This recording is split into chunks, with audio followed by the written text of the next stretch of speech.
Արմյուզի եթերում երեկոյան լուրերն են Աբրահամ Գասպարյանի հետ։ Բարի երեկո հարգելի հեռուստադիտող, հիմա ամենաշատը մեզ համակարգված թեզեր են պետք ցունկ ցվանգից դուրս գալու։ Ստապ եւ սառը դատողություն։ Եվ տարբերակն այժմ չի գործում։ Միայն կամ է։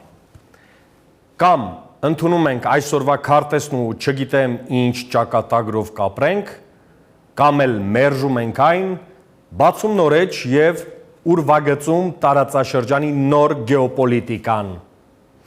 Ես իմ մասնագիտական դիրքերից եմ խոսում։ Իշխանությունում խոսում են սառնասրտորեն, փորձում են համոզել, որ սա առավելագույնն էր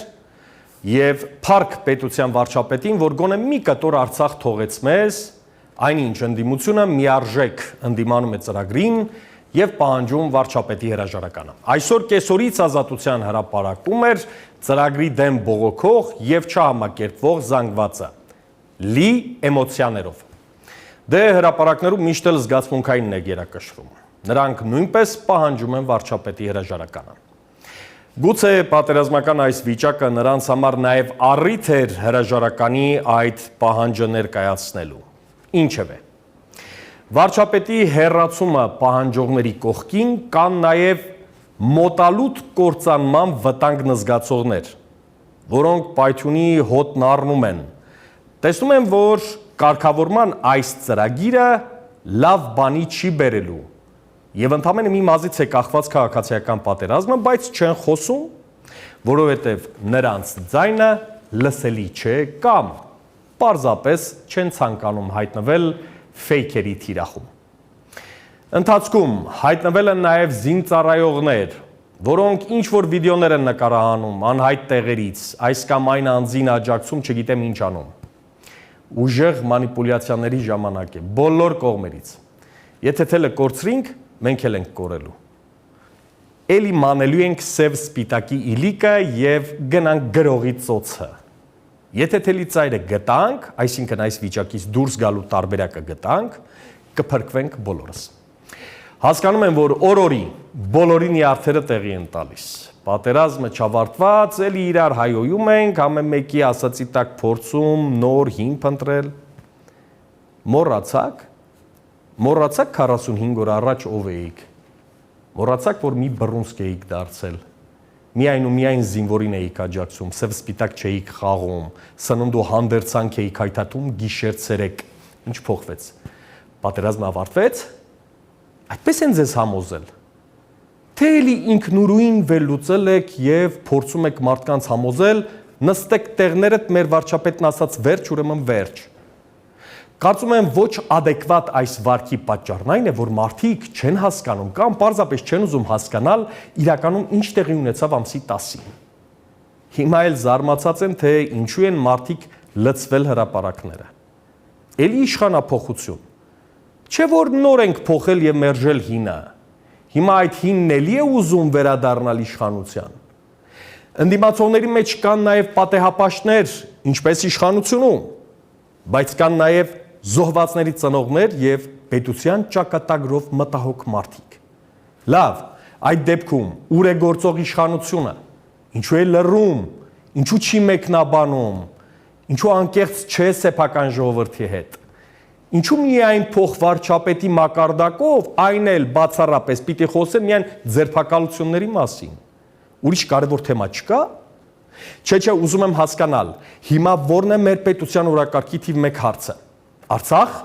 անվտանգություն, թե ընդդիմության հավաք եւ ձերբակալություն։ Սա է իշխանության անկեղծությունը վերջին պահին մեզ կանգնեցնել փաստի առջև եւ ասել, դե սա իմ առավելագույնն էր, հանգիստ նստեք տեղներդ։ 88 падգամավոր ունի իշխանությունը։ Որ մեկն է Նիկոլ Փաշինյանի կարծիքից եւ կեցվածքից տարբերվող ինչ որ բան ասել կարգավորման ոչ հայանպաստ այս փաստաթղթի վերաբերյալ։ Չկան, չեն համարձակվում խոսել։ Շատերը չեն ուզում հավատալ, ինչպես ստացվեց, որ պատերազմի ռոպագանդան տանող թիմը մեզ մատուցում էր, որ ամեն ինչ հրաշալի է, բայց մի գիշերվա մեջ պարզվեց ամեն ինչ շատ ավելի վատ է, քան նույնիսկ հնարավոր էր պատկերացնել։ թե Բաքվում կոֆե խմող Արցախի նախագահի մոնտաժված ֆոտոից ինչը կմնա մեր հիշողության մեջ հիմա արդեն երկրորդական է։ Թե դուխ տվող եւ հաղթանակի մասին ավետող վարչապետի ելույթներից որը կհիշենք դա էլ է երկրորդական։ Հիմա պետք է կանխել ինֆորմացիոն տապալված այդ քաղաքականության շարունակությունը։ Հիմա մեզ փորձում են համոզել, որ այս եփված ճաշը համեղ է, պետք է ուտել եւ մարսել։ Այսինքն համակերպվենք այս քարտեզին։ Մի անգամ էլ ցույց տամ։ Տեսեք, կարմիրով Արցախի այն պատկերն է, որը Հայաստանի Հանրապետությանը կապվել այսպես փոքր ինչ որ միջանցքով եւ պոչիկից սովորաբար մեր երկրի քարտեզը նմանեցնում են գեղեցկուհու եւ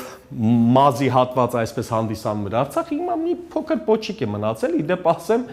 12000 քառակուսի կիլոմետր տարածքից ընդամենը մնում է 2000, այսինքն նույնիսկ Լեռնային Ղարաբաղի ինքնավար մարզի խոսքը 88 թվականի դրությամբ մեր ունեցած տարածքների չափն է կիսով չափ կրճատվում 4400 քառակուսի կիլոմետր, հիմա այդքանից մնում է ընդամենը այս հատված եւ ամբողջությամբ տեսեք Սա շատ կարևոր հանգամանք է, եւս մեկ անգամ ընդգծելու, մեղրին այսպես ընդհատվում է Իրանի հետ սահման որպես այդպեսին մեծ հաշվով գոյություն չունի, այսինքն թուրքերը հանգիստ կարող են գալ այստեղ Ադրբեջանով եւ մենք հայտնվում ենք ամբողջությամբ ակցանի մեջ։ Պետության համար օրհասական պահեր են։ Կեսարը կասեր ալեյա իակ տայեստ վիճակը նետված է կամ հետ դարձի ճանապարհ չկա։ Կամ գնում ենք ազգովին կործանման, կամ էլ հավաքում ենք մեզ, լարում միտքն ու պայքարի աղեղը, նստում սեղանի շուրջ, շատ արագ քննարկում եւ կոնկրետ լուծումներ առաջարկում։ Վարչապետը պատերազմի օրերին փորձեց հանդիպել քաղաքական ուժերի հետ, երկու հանդիպում էր կարծեմ եւ ոչ արդյունավետ։ Եվ հիմա այդ ուժերը փողոցում են, այսինքն մերժում են վարչապետի ընդունած որոշումը եւ պահանջում նրա հրաժարականը։ Հիմա էմոցիաները միայն խանգարելու են մեզ։ Խանգարելու են նաև բոլոր նրանք, ովքեր այս ամենի մեջ ուշադիր կփորձեն աթոռը պահելու կամ աթոռին վերատիրանալու խնդիր լուծել։ Երեք վերլուծեցի եւ հիմնավորեցի, որ սա կռիվ է ազգի ու պետության գոյության համար։ Ստապելու համար մեզ շատ քիչ ժամանակ է մնացել։ Այսօր ամսի 11-ն է։ Նայեք ժամացույցին։ 74 ժամ 39 րոպե 58 վայրկյան այս ժամացույցը ես պատրաստել էի 1 ժամ առաջվա տվյալով մեծ հաշվով 73 ժամ է մեզ մնացել հետ հաշվարկը մեկնարկել է 4 օր անց պիտի գնանք Կոստանդնուպոլիս մի հատ էլ նայեք քարտեզին կամ կդառնանք Վեստ Սարգիս եւ Պետրոս Գետադարձ եւ Անիի բանալիները կհանձնենք Կոստանդնուպոլսին եւ կամ կդառնանք մեծ իշխան Ռուբեն եւ կվերականգնենք հայկական պետականություն։ Հիմա ով կասի այլևս փոխելու բան չկա, մենք անզոր ենք, համարձակվեն բերանները բացել ու ասել բանակում դավաճաններ են եղել։ Պարզապես ջուր են լցնում թշնամու ջրաղացին։ Պարզ բանաձև է Ալիևն ու Էրդողանն էլ են նույնն ասում։ Ռեսուրս, ասում եք չունենք, մի մտահոգվեք, կճարենք։ Բայց այս անգամ ավելի վճռական եւ լուրջ տրամադրված։ Այս անգամ համենայն դեպս այնպես պիտի արվի, որ հրետանին սահման չհասնի պատերազմից 10 օր անց եւ հրետանավորները մեր Երևանից, Վանաձորից, Գյումրիից, ցանկացած տեղից, համալսարանական մեր երեխաները չհայտնվեն Ստեփանակերտի փողոցում եւ չսպասեն իրենց հերթին գնալու։ Արցախյան առաջին ազատամարտի տարիներին, եթե մոռացել եք, պիտի հիշեցնեմ, մեկ օրում մենք 1 միլիոն փամփուշտ ենք ապահովել, ընդամենը մեկ օրում։ Այդ ժամանակ էլ բնականաբար կային չկամներ, նույնպես շատերի սրտով չէր, բայց մտավ այդ փամփուշտը եւ բեկում մտավ պատերազմում։ Հիմա էլ է հնարավոր ամեն ինչ անել։ Կամք է պետք եւ ցանկություն, կորցրած եթե ոչ վերադարձնելու, ապա գոնե վիճակ փոխելու, ինչի մասին խոսում էի երեք։ Հասկանում եք, չէ, որ ես ռևանշի մասին չեմ խոսում։ Չեմ խոսում այդ մասին, քանի պատերազմը չի ավարտվել։ Ճակատամարտն է ավարտվել։ Մի հատ ցավոտ հրադադար է, որն անցած 45 օրում 4 անգամ տեսանք այդ հրադադարից։ 4 անգամն էլ Ադրբեջանն ու Թուրքիան խախտեցին, քանի թուրք են, թղթերին չեն հավատում։ Սևրի տակ կքած պետությունը կարողացավ Լոզան ստանալ։ Կործանված կայսրության փլատակների վրա հանրապետություն հռչակեց Թուրքը։ Մենք ինչ է, չենք կարող ինչ-որ բան անել։ Թերագնահատում ենք ինքներս մեզ։ Թե ամեն գնով մեր ուղեղը պիտի ֆորմատ անեն եւ մեզ հրամցնեն գաճաճ եւ անկարող լինելու միտքը։ Չի ստացվի։ Բաց փակագծերով խոսեմ եւ քննարկենք լուծման տարբերակները։ Ինչ այս ազգադավ փաստաթուղթը հրապարակվեց, իշխանության իրական եւ կեղծ օկտատերերը միանգամից դիմեցին մանիպուլյացիայի, ասելով, որ ռևանշիստները հեղաշրջում են ծրագրել։ Լինեմ օբյեկտիվ։ Գուցե ոմանք ունեն այդպիսի մտադրություն։ Ես ըմբռնումով եմ մոտենում ցանկացած իշխանության քայլերին, հատկապես երբ վտանգված է։ Ռեֆլեքսով են աշխատում։ Պաշտոնյան սկսում է սպառնալ, համակարգչի դիմաց նստածն էլ աշխատավարձով կամ արգելավճարով աշխատող ֆեյքերն էլ կողքից շիրա են տալիս, սկսում են անպատվել, անբարո քարոզչություն տանել, մրոտել բոլորին, խառնել ներկան ու անցյալը, այսինքն փչացնել այս ծրագրի ընդդիմացողի կերպարը եւ ստեղծել հիմք նրա չեզոքացման։ Սա պարզ սխեմա է։ Հիմա գուցե իրոք կան մարդիկ, որոնց հետ այդպես վարվելն իշխանությունը համարում է անհրաժեշտ։ Բայց միթե հիմա ռեֆլեքսով աշխատելու ժամանակն է։ Մենք ցեխի մեջ ենք։ Հասկացեք, իշխանություն, ընդդիմություն մի խաղացեք։ Հայաստանն այս քարտեզով 10 տարի հետո թուրքացվելու է։ Մի էժանացրեք զրույցները։ Եթե անվերապահորեն աջակցում եք իշխանությանը, խնդրեմ, բոլոր հարցերում ազատեք, բացի այս ծրագրից։ Սա կործանարար է եւ ավելորդ հեռատեսություն պետք չէ վտանգը տեսնելու համար։ Հարցը կապում եք Նիկոլ Փաշինյանի իշխանությունում մնալ-չմնալու հետ, եկեք քննարկենք բոլոր հնարավոր տարբերակները, շատ անկեղծ եւ բաց։ Չէ որ Փաշինյանն անձամբ էր ասել, որ եթե տեսնի ժողովրդի դժգոհությունը, ինքնակամ կհեռանա։ Եկեք մի կողմ թողենք էմոցիաները, մի պահ մոռանանք ով ում է ընտրել եւ չվախենանք սխալվելու իրավունքից, հասկանանք 4 տարբերակ եմ առաջարկում։ Առաջին. Եթե մարդիկ ասում են ոչ, Փաշինյանը պետք է մնա, բարի, թող մնա, բայց թող լուծի այս հարցը։ Երկրորդ տարբերակ. Եթե մնում է վարչապետի պաշտոնում եւ չի լուծում այս խնդիրը, կործանվում ենք բոլորս։ Երրորդ տարբերակ. Եթե մնում է իշխանությունում եւ լուծում է այս հարցը, այսինքն պարտվողական այս ծրագիրը հետ է կանգնում, ուրեմն բոլորս աջակցում ենք իրեն, բոլորս մեծից փոքր։ Եվ չորրորդ, եթե հրաժարական է տալիս, նրա փոխարեն ուրիշն է գալիս եւ չի լուծում այս խնդիրը, դարձյալ բոլորս կործանվում ենք։ Իսկ եթե չի մնում, ուրիշն է լուծում, դարձյալ բոլորս նրա հետ ենք։ Մի խոսքով, մեզ լուծում է անհրաժեշտ այս պահին։ Պիտի պատրաստվենք ավելի ծանր փուլի։ Հիշեք, սա ոչ թե հայ-ադրբեջանական, այլ հայ-թուրքական պատերազմ է։ Ռուսաստանն իր հարցերը լուծեց Սիրիայում։ Թուրքիային տվեց աշխատանքի դաշտ մեր տարածաշրջանում։ Թուրքերն եկան Կովկաս ավելի լուրջ ներկայությամբ եւ հիմա այս քարտեզով, խնդրեմ, ցույց տվեք։ Այս քարտեզով թուրքերը պարզապես ցանկանում են մեզ պարունակել։ Այդ դեպքան չեմ մոռացել բոլոր այն քաղաքական միամիտներին, որոնք կարծում էին, թե այս փաստաթղթով Թուրքը հանգստանալու է, ասեմ դարձյալ սխալվում եք։ Գիտեք չէ, Թուրքիան երեք հայտարարեց, որ ռազմաբազաներ է ստեղծելու Ադրբեջանում։ Գիտեք թուրքական քարոզչությունն ինչ տեսահոլովակներ է տարածում, ինչպես է ծաղրում մեզ եւ մեր երկիրը։ Նայեք։ Ne oldu Paşinyan? Yol çekirdin Cebrail'a. Reks elirdi. Ne oldu be status? Cehenneme gitti status.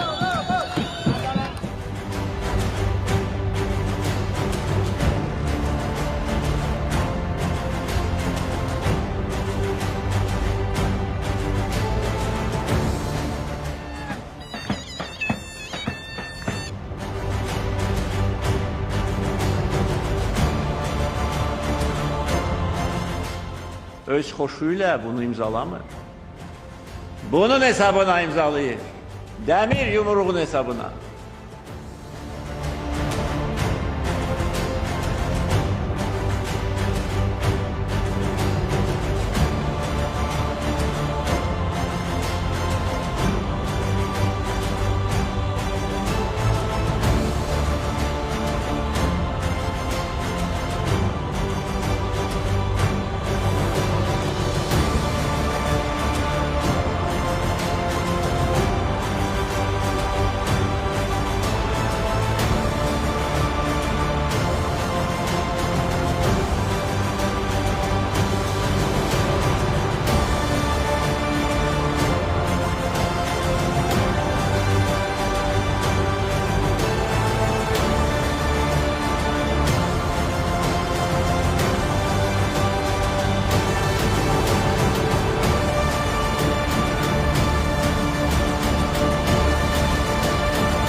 Թուրքերեն կպատասխանեի, բայց հիմա ժամանակը չէ։ Ալիևին էլ կասեի։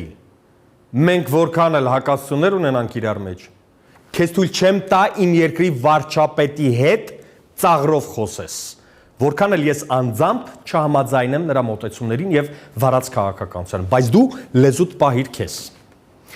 Ես իմպուլսիվ չեմ, որ ոչ adekvat արձագանքեմ ամեն թուրքական աղբի։ Պարզապես ուզում էի մեր հերոստադիտողին ցույց տալ նաև ինչը մտածում թշնամին մեր մասին հատկապես այս օրերին։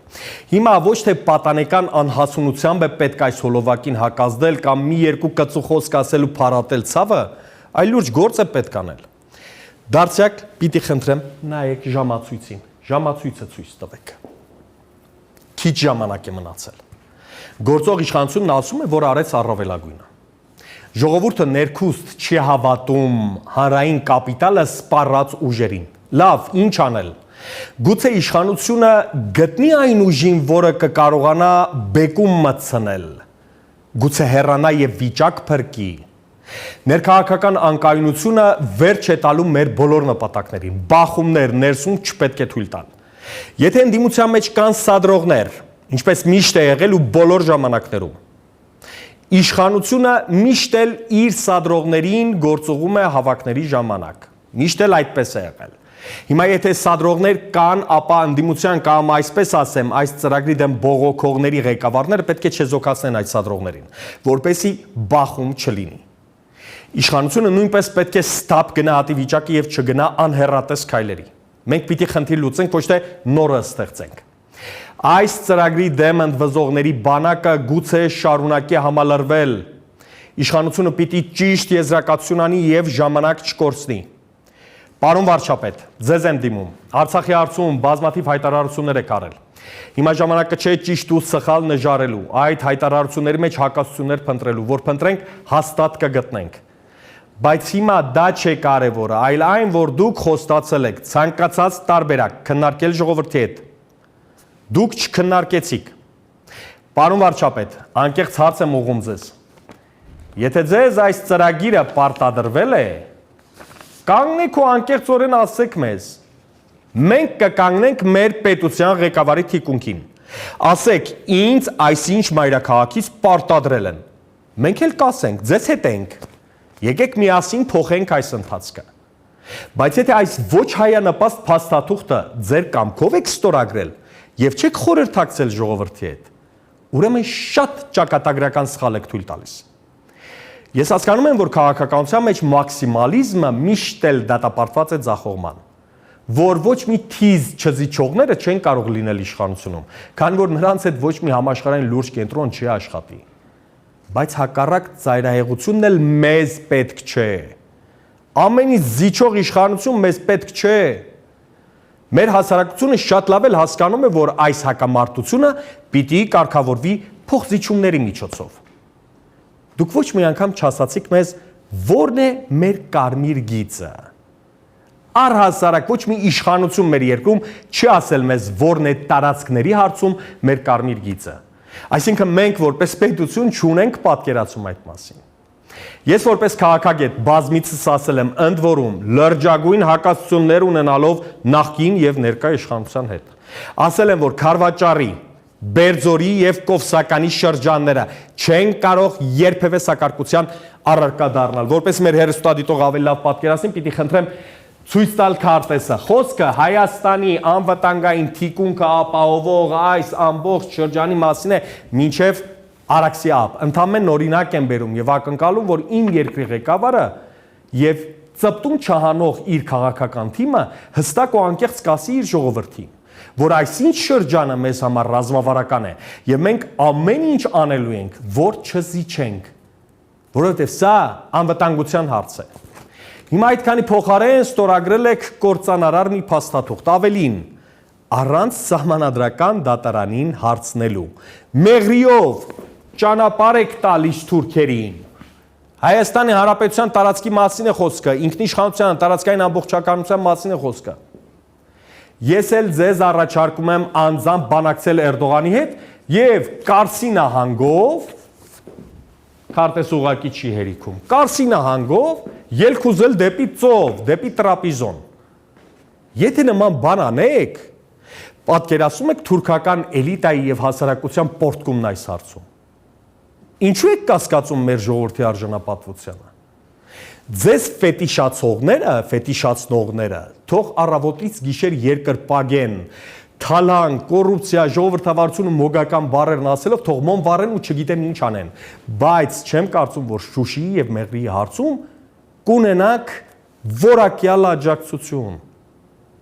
Այս ամենի մեջ այսօր մի դրվագ կար, որ պարզապես ինձ շոկի մատնեց։ Շուշիի ազատագրման եւ մեր բանակի հիմնադրման ակունքներում կանգնած Վազգեն Սարգսյանի եղբոր հայտարարությունը, թե ինչու է ժողովուրդը սրբադասում Շուշիին։ Արամ Զավենի Սարգսյան, հարգարժան պարոն նախկին վարչապետ։ Այ դուք Վազգեն Սարգսյանի եղբայրն եք ասում, թե Շուշին պետք չէ կուրկ սարքել։ Դուք Վազգենի եղբայրը։ Տղերք ինչ է կատարվում։ Այդ ինչն է ձեզ կուրացրել, ինչը։ Պահեք աթոռնել ամեն ինչն էլ, բայց մեր ոգին չփորձեք կոտրել։ Պատմությունը ձեզ չի ների, ոչ էլ մեզ, ոչ մեկին։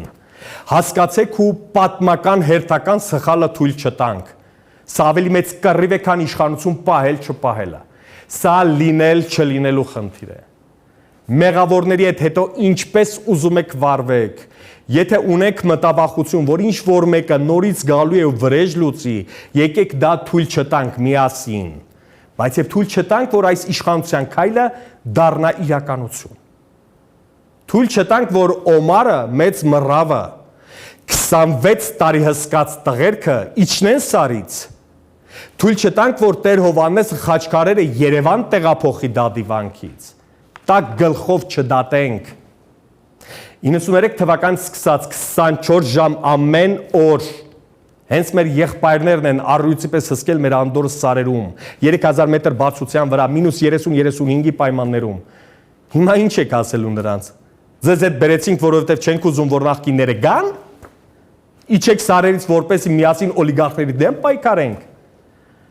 Մի վարքյան այս գորշ գայլին նայեք, սա թուրք է, հիմա վիդեոն ցույց կտամ, որն արդեն մեքենան քշում է հանգիստ ու ազատ Կուբատլույում, Սանասարում, նայեք։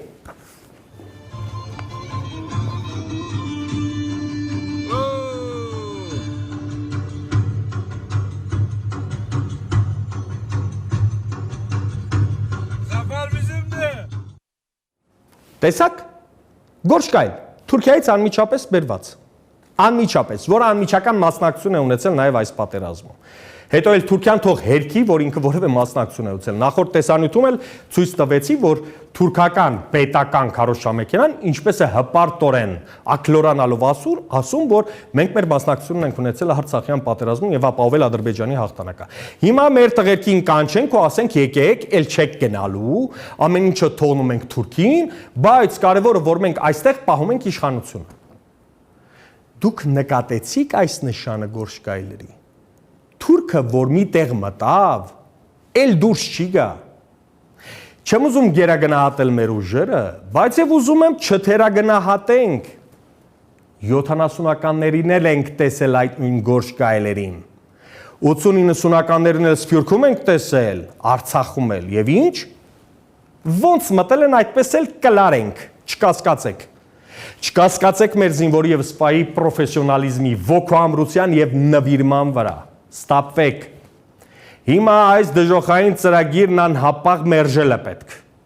Մի խոսեք հանցագործ ռեժիմ, ռևանշիստներ, օլիգարխներ ու չգիտեմ ինչ եզրաբանությամբ։ Դա մեզ հեռացնելու է իրարից։ Հիմա դրա ժամանակը չէ։ Հա, հիմար վիդեոներ էլ մի գցեք Facebook-ներ, թե իբր զինվորը Ջաբրայելից ուղերձ է եղում, որ ես Փաշինյանին հիմա ավելի եմ հարգում։ Ջաբրայելում ինտերնետ չկա։ Համ էլ 3 շաբաթ առաջ այնտեղ կենթանի հայ զինվոր չմնաց։ Սա ասում են, որ խելք հավաքեք ու հանրությանը մանիպուլացնել փորձեր թարգեք։ Պետականության կորստի ձնհալը այստեղից է միշտ սկսվել։ Հայության համար այս ծրագիրը մերժելի է եւ պիտի բոլորս մեկ մարդու նման գործող իշխանությանը, Թուրքիային եւ Ադրբեջանին, ամբողջ աշխարհին պիտի ասենք. մենք մերժում ենք այս ծրագիրը։ Պարոն վարչապետ, լուծում գտեք, քիչ ժամանակ ունենք։ Այս մարտահրավերը ձեզնից չէր կախված, ոչ նախորդ, ոչ էլ հաջորդ իշխանությունից, բայց օրվա իշխանությունն է պատասխանատուն, թե ինչպես կարձագանքի այդ մարտահրավերին։ Ոչ ոք չի ուզում դուք ձախողեք, եթե կան այդպիսիք, չեզոքացրեք նրանց, առաջինը սկսեք իմ օգնությունից։ Իսկ եթե չեք կարողանում լուծում գտնել, դիմեք անհնարին քայլերի, գտեք մեկին, ով կլուծի այս հարցը։ Մեկ է,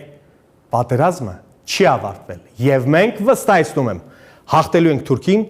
եւ նրա կովկասյան սորտին։ Պինդեղեք։